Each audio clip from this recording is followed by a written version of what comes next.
Hello bachcho, let's read the question. Question say that if the sum of an AP is the same for P as for Q term, so that its sum for P plus Q term is 0.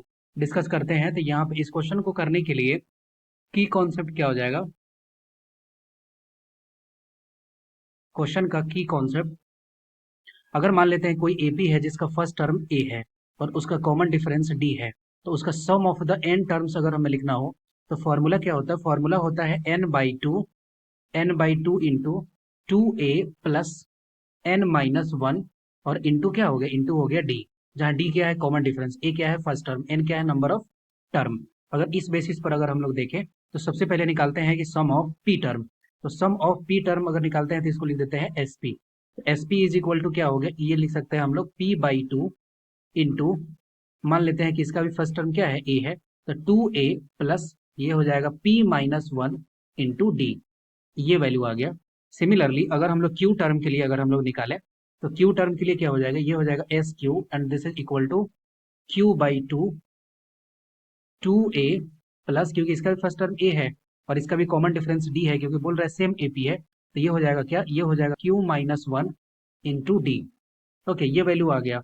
अब बोल रहा है कि ये दोनों जो है वो सेम है, तो दोनों सेम है तो इसको इक्वेट कर देंगे। तो इक्वेट कर देंगे तो ये हो जाएगा p/2 2a plus p-1 into D and this is equal to q/2 2a plus q-1 into D. ये वैल्यू आ गया। अब यहाँ से हम लोग क्या कर सकते हैं? p/2 से अगर मल्टीप्लाई करेंगे तो 2 से 2 कैंसिल हो जाएगा, तो हमारे पास क्या बचेगा? हमारे पास सिर्फ बचेगा यहाँ से, अगर 2 से 2 अगर कैंसिल हो रहा है तो ये वैल्यू हो जाएगा 2AP, क्योंकि ये 2 और ये 2 कैंसिल है, तो ये हो जाएगा क्या? ये हो जाएगा 2AP प्लस, अब ये p से अगर यहाँ पे मल्टीप्लाई करेंगे तो ये क्या हो जाएगा? ये हो जाएगा p into p-1 into D and this is equal to, ये हो गया 2AQ plus q into q-1 into D. Okay, अब ये सारे टर्म को एक साइड लेकर के आते हैं, एक साइड लेकर के आएंगे और यहाँ से हम लोग क्या कॉमन ले लेते हैं? यहाँ से 2a कॉमन ले लें। अगर 2a कॉमन ले लें तो ये वैल्यू हो जाएगा p-q। ओके, प्लस, अब यहाँ पे देखिए, यहाँ पे ये पी स्क्वायर हो गया, पी स्क्वायर, और ये हो गया क्यू स्क्वायर माइनस में क्यू स्क्वायर, और इसके साथ क्या है? इसके साथ है डी। ओके, और यहाँ पे साइन क्या हो गया? साइन हो गया माइनस का। अब अगर हम लोग यहाँ पे साइन माइनस के ले लें और यहाँ से अगर डी कॉमन ले लेते हैं तो ये वैल्यू क्या हो जाएगी? ये हो जाएगा p-q।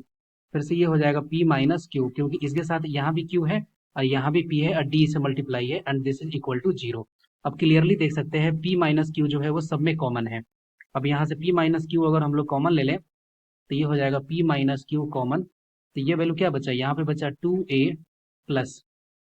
2a प्लस और d तो यहाँ पे है, d के साथ क्या बचेगा? p प्लस d बचेगा और माइनस में 1, p प्लस d और माइनस में 1, ये वैल्यू बचेगा and this is equal to 0। अब हमारे पास दो कंडीशन। अब एक कंडीशन ये है कि p-q इसका वैल्यू 0 हो जाए, और अगर ये 0 हुआ तो p इज इक्वल टू क्या आ जाएगा? q, जो कि क्वेश्चन में बोला नहीं है तो हम लोग इस कंडीशन नहीं लेंगे। सेकंड कंडीशन हमारे पास क्या बच रहा है? सेकंड कंडीशन बच रहा है कि ब्रैकेट के अंदर जो रिमेनिंग पार्ट है, जैसे कि 2a plus p plus Q, sorry ये q है, ये p plus Q -1 into D जो है इसको 0 हो जाए। तो ये अगर 0 हो जाएगा तो यहाँ पे देखिए 2a plus p plus Q -1 into D, ये वैल्यू हो जाए 0। अब इसको अगर वैलिड करके चले तो हमें sum of the p plus Q term चाहिए था, तो ये वैल्यू बराबर हो जाएगा p plus Q by 2 into 2a plus p plus Q -1 into D.